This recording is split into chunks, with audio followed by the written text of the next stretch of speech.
Hey there, everybody. Welcome to our reaction and review for Murder at the End of the World, episode 4.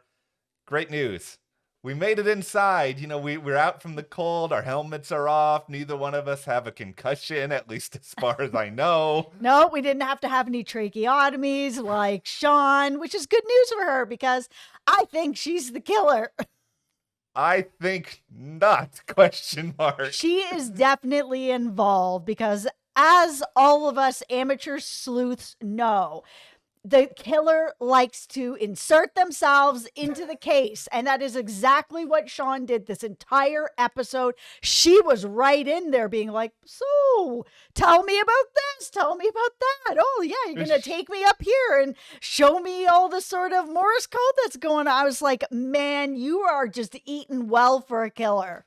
Okay, this is why we're in such a great spot in the season, because we have both been able to watch enough of this show now to try to ground some theories in reality. And based on just how crazy the ideas being presented here are, I think there's a chance either one of us could be right. There's a chance that, they could turn up in the finale and there's some alien that has just come down from space who's responsible for this whole ordeal. Listen, you never know, but we're just here having some fun with it. It doesn't really matter if our theories are right or out in outer space like Sean would like to be, but everything's getting defunded. So motive?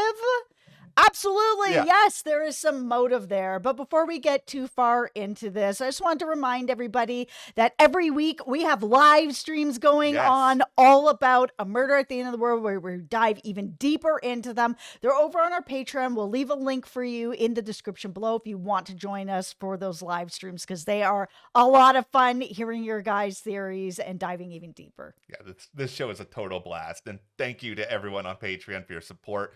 We really appreciate that. Let's just start off here with Sean, since you've already introduced the concept. And this was a very big episode for Sean. Like, regardless of if you think she's the murderer or not, like, she was front and center for almost the entirety of this. Yeah, listen, I think she's the murderer, but I think she's kind of a murderer for hire. I don't think somebody has necessarily been like, hey, I'll just give you straight money if you do this. But I do think that it was a very important piece of information that we got, that Andy has been taking money out of the space program, that she's like, I'm basically a face for nothing. Like, nothing is happening. All the money's getting funneled out and being put into something else. We'll get to that theory a little bit later about what that is. But I think that probably Lee, I mean, we've talked about Lee before in these videos, that we're both very suspicious of Lee. Yes. That Lee has probably promised to put some of that money back in. Hey, listen, there's some other things going on. If you want to just do a little hack here, inject a little bill over here, we'll be fine. And then by the time Lee has gotten Sean to get rid of Bill, who's getting closer to the secret, Rohan, who's getting closer to the secret, then you've got, Sean. It's like, okay, well, what do you do with Sean? I'll just hack these helmets. Darby can go too. She knows too much. Goodbye. That's what I think Lee thought was going to happen.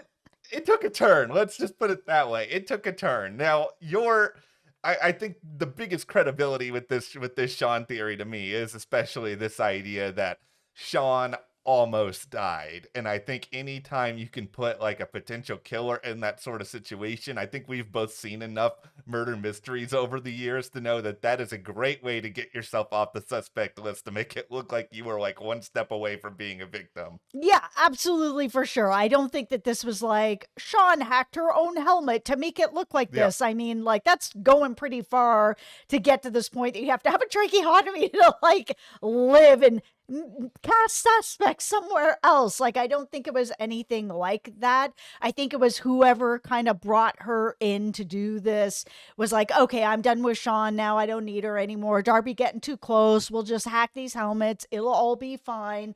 Because Sean has been also front and center for everything else that's been going on these other two deaths. She was the first person that was really there after Darby that was like, oh yeah, this is what's happened. It's just this OD. Okay, I was like, okay, that's a little weird. Then you have Rohan, who's got this pacemaker that also got hacked into, and it just happens to be that Sean's a doctor, and the equipment that she would need to do that just happens to also be there. It's all just a little bit coincidental that everything she would need to do any of these things just all happens to be there. And when Darby gave her this test to be like, oh, let's see if you're a hacker. If you know this, you'll have a reaction. I was just like, what?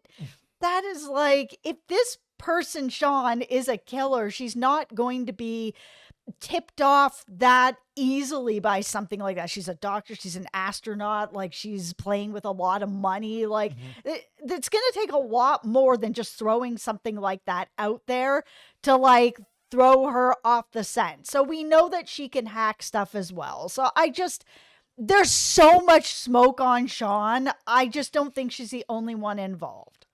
I think Sean is clearly very smart, and I think she's really capable. I mean, this episode, killer or not, it's a really good showcase for what Sean can do and how resourceful she can be and sort of navigating this outdoor territory, which was really cool. Like visually, this is one of my favorite episodes. Just seeing them wander around in that, I would be dead in like 5 seconds. I'm not doing well in that blizzard. I'm throwing that out there. Oh my goodness, that whole car scene on the black ice. I am from Canada and I have been on black ice more times than I would like to remember. It was just like giving me chills up my spine because it really is like you hit that black ice, there's no more controlling it. You're just out of control, and all the best to you. Okay. Here's the end of a murder at the end of the world, everybody. I don't know that. Here's just my theory. Get your tinfoil hats on. All right, let's go. Okay. So I'm back where I was at the start of the show. Last week, I sort of dove into this idea that maybe this was Oliver who was the main killer, but I'm now back on Lee. Lee is the main killer. I think Oliver is still involved. I'm not crossing Oliver out here, but there's a few simple words that I would use to describe this. The way of the future. What is the best way of the future? What is the best way to ensure that happens? We have seen throughout all of these episodes at this point that Andy's real end game at the end of all of this is ensuring that his technology goes out into the world. He's tried to present himself as this like benevolent figure, this hero to society. And we can all argue as to whether or not that is really the case. And we can all even argue, does Lee really love Andy? I think at the end of the day, it's kind of irrelevant. I think the most interesting question to me is whether or not Lee believes in Andy's ideas for the future. And the big defining one that has been presented is this idea of the robotics, the robot army that we saw back in episode 3. Sean's losing her money. Is it certainly possible she's losing her money for that? I think that's a pretty easy conclusion to therefore draw. They're putting all of this into this just very delicate project that does not seem like it's ready for everyone to see. I think inherently there's a risk of, okay, is somebody going to learn about this? Are they going to spill the beans? I think that in itself isn't enough reason to kill somebody, because if that was the case, you're not bringing any of these people up there in the first place. However, what was done in order to make this happen, I think, is the really interesting question. And we know a little bit because of this episode about the true connection between Bill and Zoomer. All right. Here we go, everybody. This may be a little bit too crazy. Kids tend to know a lot, right? Kids don't know how to keep their mouths closed. No. Is there a really dark secret that went into the development of this project? People died. There's some sort of nefarious purpose down the road. This ends up being spilled to Bill by Zoomer. Bill ends up having a conversation with Rohan. This all starts to come out. Lee realizes that this is going to sabotage the way of the future, these ideas she believes in, even if she doesn't like Andy. And with that, she knows how this resort works. She knows all the technology. She claims that she doesn't have time to hack all of this. I don't really believe her. I think she's smart enough that she can figure that out. Yeah.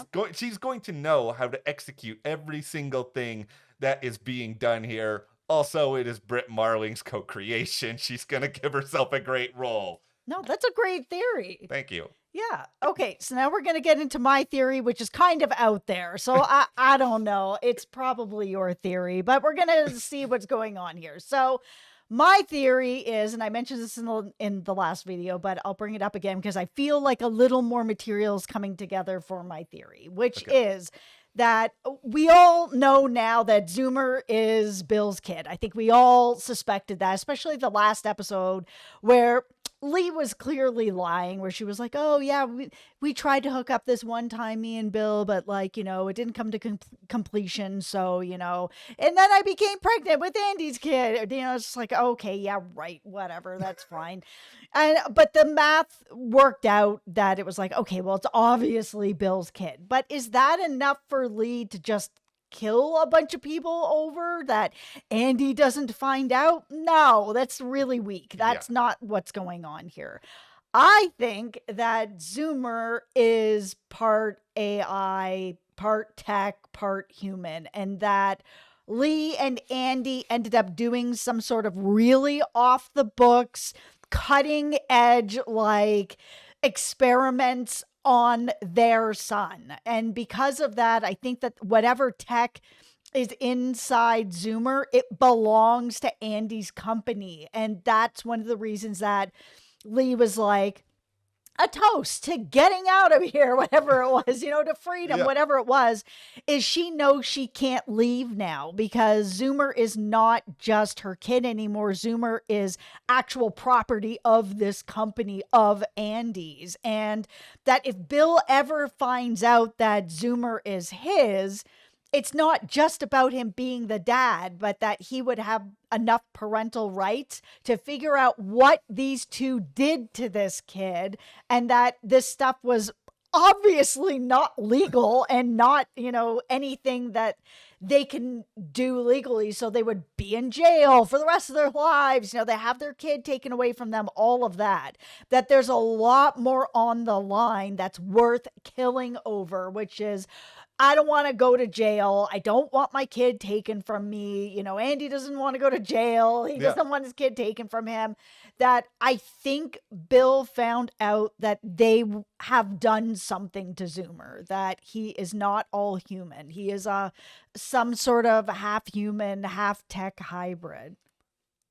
I like your theory better because it's just way more fun and it's way more interesting.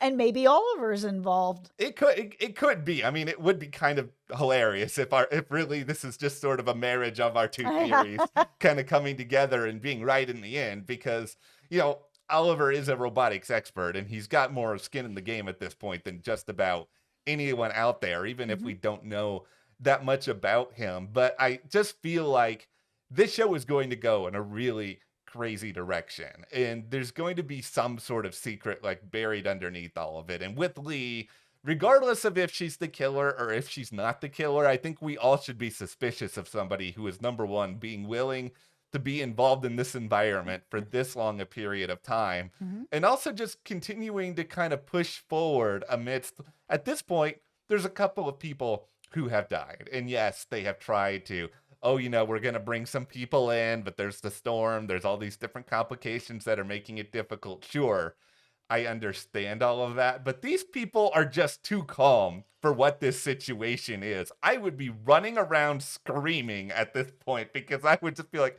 they're coming for me next because they've already taken out two people. It's not a coincidence anymore. Listen, I'm so suspicious of everything on this show. When they were like, a storm is coming, I'm like, yeah, right.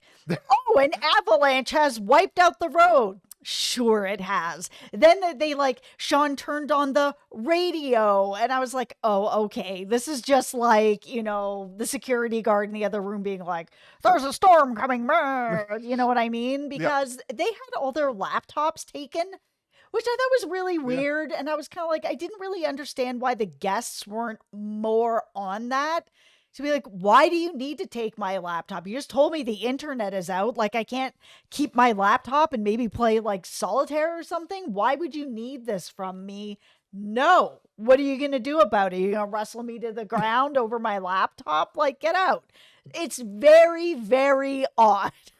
It is very much feeling to me like they just don't want any sort of record whatsoever from anybody that can be traced back to what actually happened at the retreat this weekend, which is of course why we can't ignore Andy as a suspect, even if it feels like really, really obvious that okay, the guy who's running this is gonna also be killing people, but he is also, really keeping himself at arm's length. Like he is not hanging out with everybody. He's not with them all when it's time to sort of shelter once the storm begins. There's very much an air of I'm better than all of you. I am really, really valuable. I cannot be Yeah. touched by any of what is going on here. Including his wife and Zoomer. Like they Yeah. were put downstairs and not with him. I was just like, that's really interesting. There was a moment that I was kind of like, I wonder if my theory's maybe not right, because I thought that if Zoomer was half human, half tech,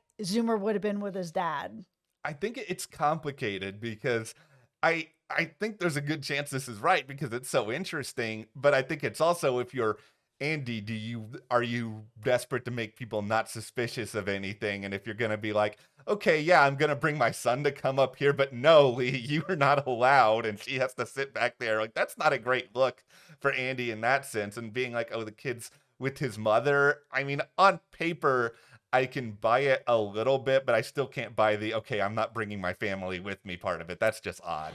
It was very odd too to find out this sort of little tidbit about David, that David started to get like really upset Yeah. when Lee got pregnant and Zoomer came in, that all of a sudden all of Andy's attention was on Zoomer. And I was like, okay, yeah, maybe as a new dad, he'd be like, okay, yeah, I've got other priorities now. That happens all the time. But Mhm. if he has more in the game with Zoomer, that Zoomer is some of his tech or part of Oliver's tech or something else is going on, then that makes sense that he would be like funneling money out of the space program, putting it into his son, and everything that's going on with the putting in tech or AI or whatever, and why all of his attention would be on his son, because definitely he's got something that's not only really cutting edge, but also completely illegal. So he would need to really have his attention on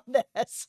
Yeah, David's an interesting guy. We're not getting a lot of time with him, which upsets me, No. number one, because of my love for Alice Barza, but number two, just because of the fact that he's a little bit of a jerk. Or really, he's a lot of a jerk. And it's easy to sort of sit here and be like, okay, he's a total red herring because he's just so unlikable that we're always going to think that he's a killer. But at the same time, he's mostly just come off like a creep show. And is he deliberately acting like a creep show because everybody will think, okay, he's a weirdo. He's not actually capable of murder. He's just capable of being really inappropriate with the people who are around. I don't buy into a lot of that yet. I don't have enough evidence that David could be the killer, but because he is unlikable enough, I think he is capable of pretty much anything. Yeah, there's a couple characters like David, Lumet, Martin. We just haven't really gotten much with them at all.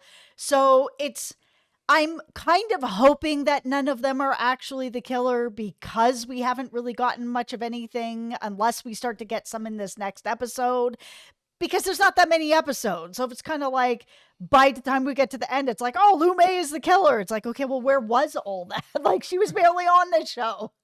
Okay, we're closing in on 20 minutes now. It's time to discuss the flashbacks, and I have a very big question. Mm-hmm. Are these working for everyone? I'm a little bit iffy on it for now. And it's not because the writing is bad or the acting is bad. I don't think that's the case at all. Like I think it's a very interesting story of how Darby and Bill's connection formed over time and how they became reliant on each other, and that does inform a lot of how Darby is acting in the present. But I also kind of feel like if Darby is like this ultimate super sleuth she's going to be invested in a case no matter what. Like, I could have used less of the flashbacks and more of the present to still understand why she's doing what she is, unless, and this is a very big unless, there is a key connection between those cases that they were working on and what's happening in the present that is not clear. I kind of feel like there is. I don't think this is as simple as we're seeing the past and the present. It's just my theory brain is too obsessed right now with Lee and with Oliver that I haven't been able to crack the past yet, guys. I'm sorry.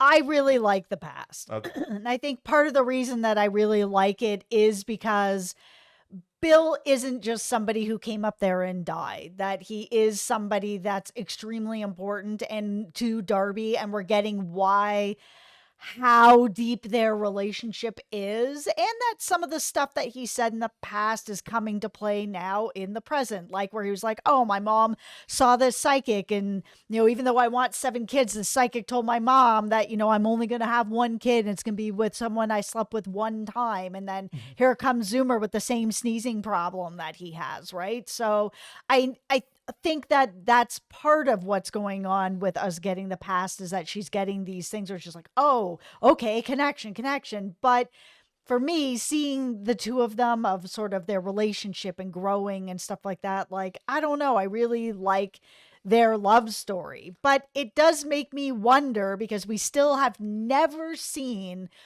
who the killer was that they saw at the bottom of that staircase, how they got out of there, that they saw his face, nothing, right?